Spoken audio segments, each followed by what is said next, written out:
फातिमा की रानी माँ, प्रभु यीशु की माँ, आसरा तू ही है माँ।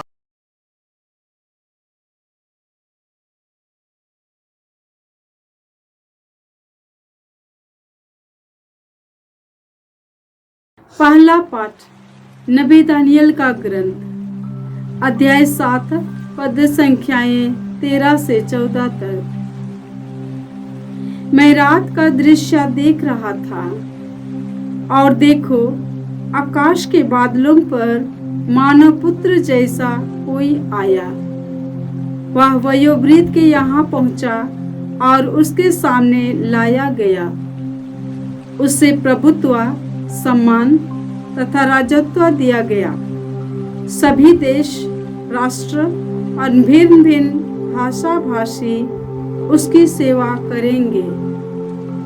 उसका प्रभुत्व अनंत है, वह सदा ही बना रहेगा। उसके राज्य का कभी विनाश नहीं होगा। प्रभु की वाणी। ईश्वर को धन्यवाद। भजन अनुवाक्य।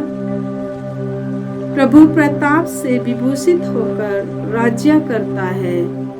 प्रभु प्रताप से विभूषित होकर राज्य करता है। प्रभु प्रताप से विभूषित होकर राज्य करता है। उसने सामर्थ्य धारण कर लिया है। अनुवाक्य। प्रभु प्रताप से विभूषित होकर राज्य करता है। प्रभु प्रताप से विभूषित होकर राज्य करता है। तूने पृथ्वी को सुदृढ़ और सुस्थिर बनाया है। तेरा सिंहासन प्रारंभ से ही सुदृढ़ है। ये प्रभु, तू अनादि काल से विद्यमान है। अनुवाक्य। प्रभु प्रताप से विभूषित होकर राज्य करता है। प्रभु प्रताप से विभूषित होकर राज्य करता है। हे प्रभु, तेरे आदेश अपरिवर्तनीय है। तेरे मंदिर की पवित्रता अनंत काल तक बनी रहेगी। अनुवाक्य। प्रभु प्रताप से विभूषित होकर राज्य करता है। प्रभु प्रताप से विभूषित होकर राज्य करता है।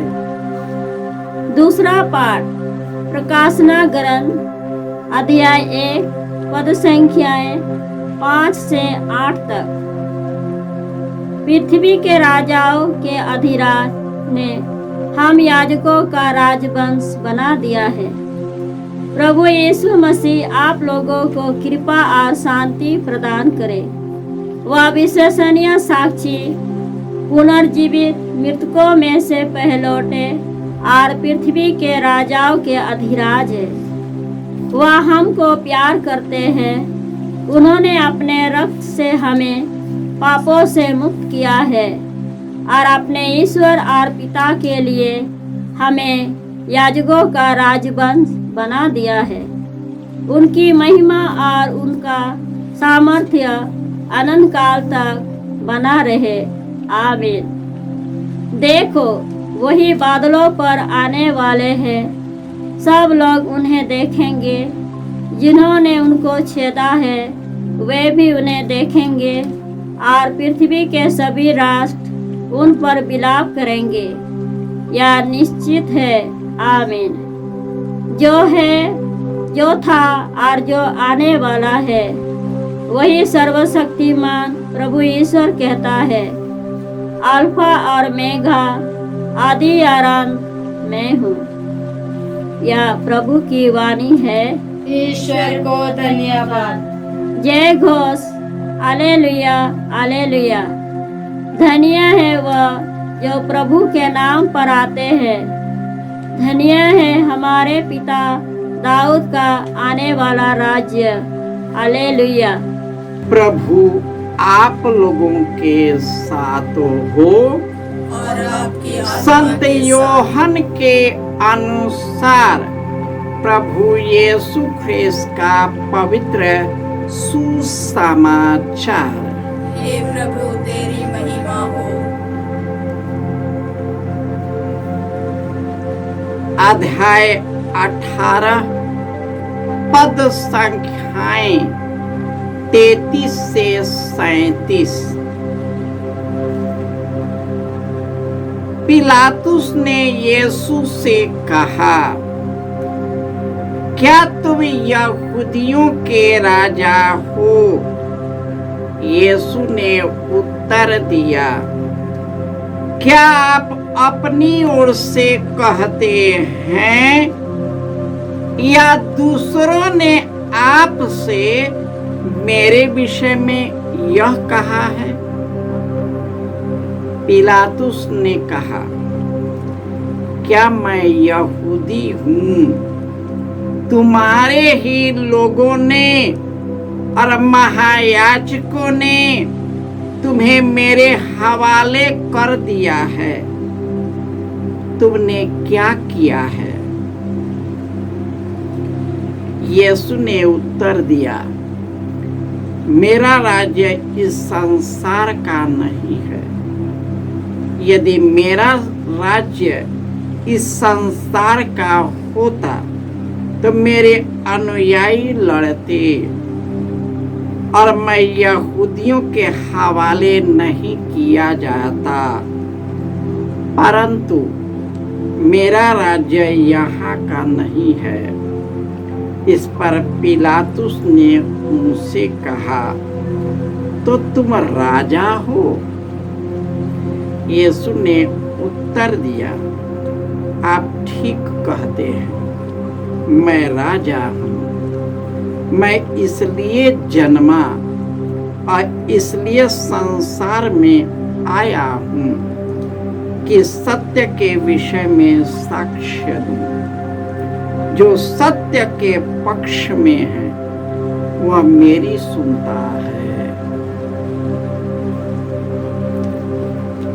यह प्रभु का सुसमाचार है।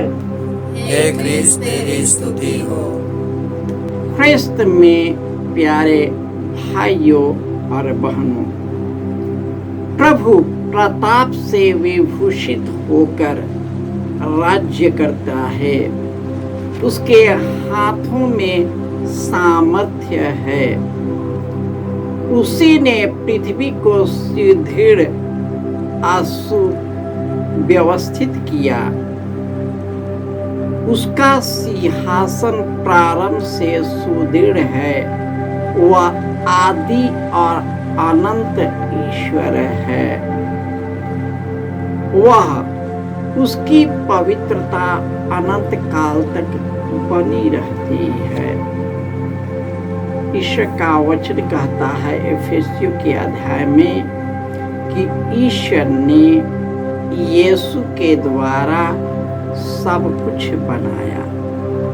उसने उसके लिए उसमें सब कुछ बनाया, लेकिन ये ईश्वर ने यीशु के द्वारा जो कुछ बनाया उसी का अपना नहीं हुआ। उन्हें सिर रखने के लिए भी जगह नहीं था। लोमड़ियों के अपने मांदे हैं, पक्षियों के अपने घोंसले, परंतु मानव पुत्र को सिर रखने के लिए वे जगह नहीं मिला। आज माता कलीसिया ऐसे ही महान राजा का पर्व मनाती है, राजा राजेश्वर प्रभु यीशु का पर्व। जब पिलातुस ने उससे लाकर उससे पूछा, पिलातुस से उससे पूछा, क्या तुम यहूदियों के राजा हो?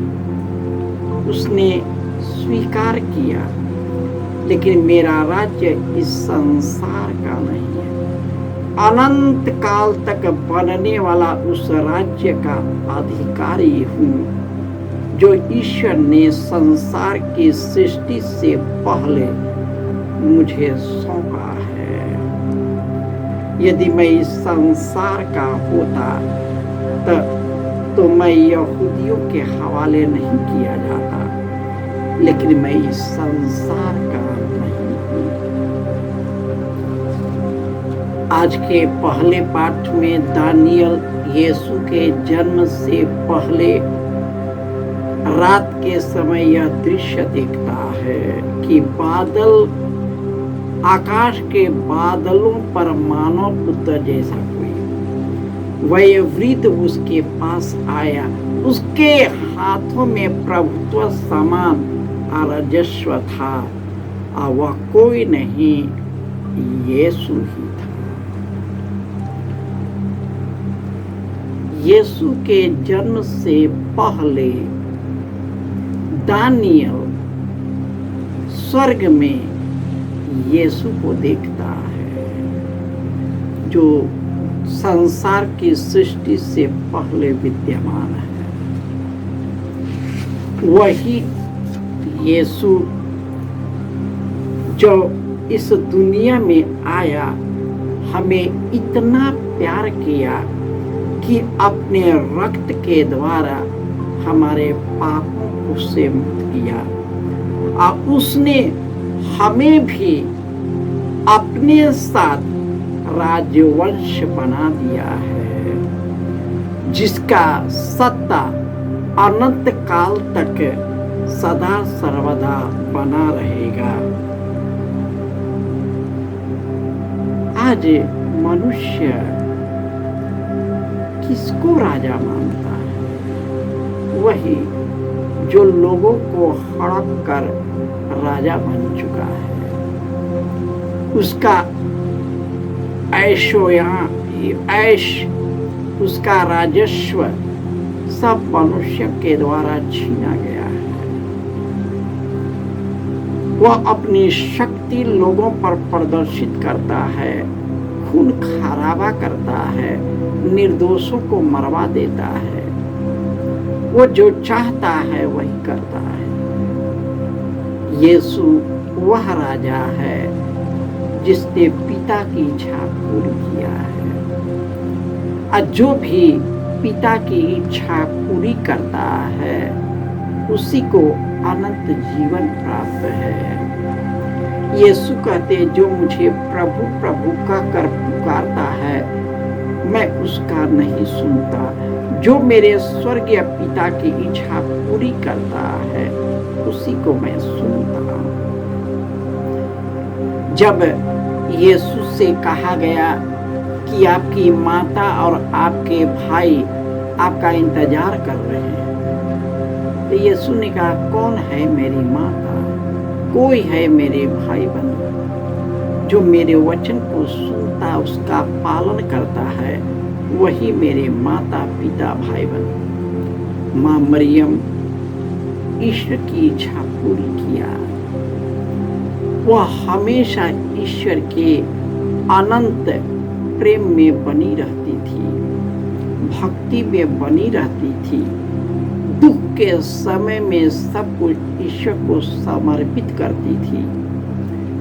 और यही कारण है कि ईश्वर ने उसे स्वर्ग लोक में रानी का मुकुट से कर दिया। माँ मरियम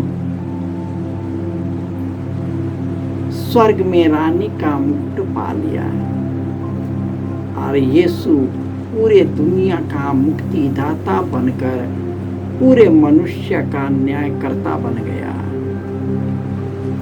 उसे न्याय करने का पूरा अधिकार दिया गया, क्योंकि उन्होंने मरण तक, क्रूस का मरण तक अपने पिता के आज्ञाकारी बना रहा।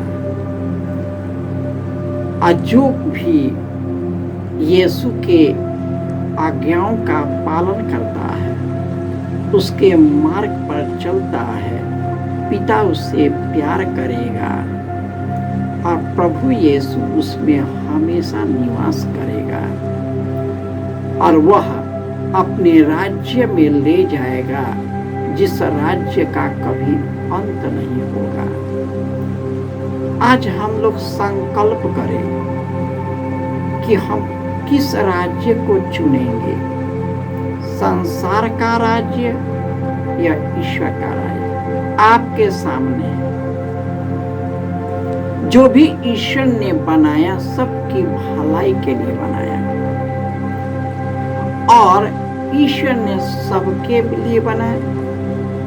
फ्रांसिस असीसी ने पूरे ब्रह्मांड को अपना भाई और बंधु बनाया, लेकिन उसे आसक्त नहीं था। उसकी आसक्ति ईश्वर में था, और ईश्वर की आसक्ति के कारण, विश्वास और भरोसे के कारण वह पूरे विश्वमंडल का अपना बन गया। हम भी, हमारा सब भाई बंधु, दुनिया की सारी चीजें अपना है, लेकिन आसक्त नहीं है। आसक्ति हमें दुख देता है, आसक्ति हमें घमंड करता है, आसक्ति हमको ईश्वर से दूर ले जाता है, आसक्ति हमें चोट देती है, और दुनिया की आसक्ति हमें ईश्वर के मार्ग से भटका देता है। ईश्वर ने जो कुछ बनाया उसका सदुपयोग करना है, उसके लिए ईश्वर को धन्यवाद और स्तुति करना है, और उसमें ईश्वर को देखना है। उसमें ईश्वर की उपस्थिति होता है, क्योंकि उसी के द्वारा ईश्वर अपनी महिमा को प्रकट करता है, और ईश्वर सब चीजों का मालिक है,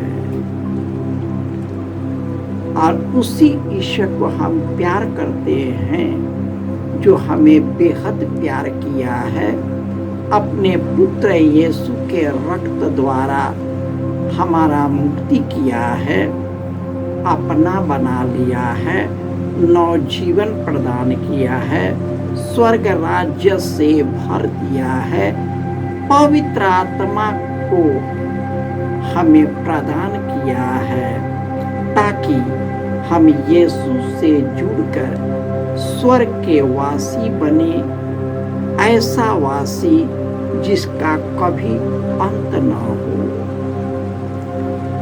जय यीशु।